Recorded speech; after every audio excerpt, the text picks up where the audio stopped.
interesting is that we spoke about volatility coming back in the global market.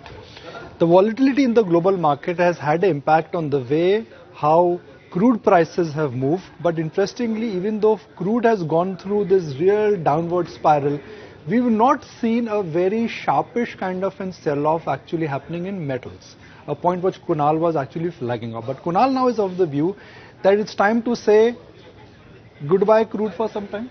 Yeah. I mean, goodbye crude is the word. Not goodbye crude, but I think, what we've seen, Nikunj, is over the last 1.5 odd year. Remember there was this point in 2022-23 when crude had hit $125, $130 per barrel mark, Brent Crude. From there, what we saw was an immediate cool-off. It came sub 100, but then from those 100 levels or sub 100 levels, it's been consistently making lower tops. So in technical parlance, there was a weakish trend which started off for crude oil prices.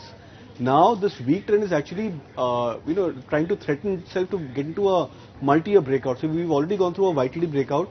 Crude is already at a 2024 low, but we are now at the verge of breaking below major support of $69 to $70 on the Brent crude.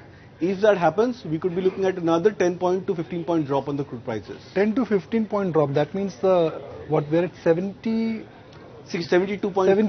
Yeah. So let's use 70 as a benchmark. So correct. Crude in this correction could actually retest 60 or thereabouts. 60 or thereabouts could be very much possible for crude oil, and that's why you've seen that many of the crude, the stocks which benefit when crude falls, the paint stocks, etc. Many of these stocks, they've already started to seep in this correction in the crude oil prices, and many of these stocks have come back into a multi-month, multi-week breakout after months of consolidation. Okay.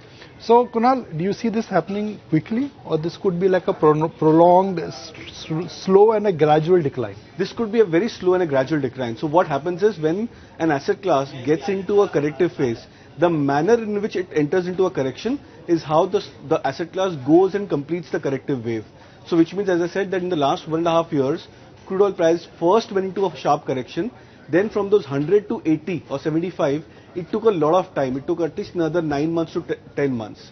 Which means even if it falls by say $8 to $10, it may not be a sharp fall. It should be a very gradual kind of a cool-off which should happen to the crude prices. Fantastic. So here you go, Aisha, Avan, Kunal is of the view that hard commodities or industrial commodities as we call them, copper, zinc, nickel, iron, they may not fall, but crude, according to Kunal, even though the selling has been quite acute, 80 is now been replaced by 70s. He feels that it really could be 60s by the time crude actually stabilizes. And crude goes down, that acts as a back support for India as always.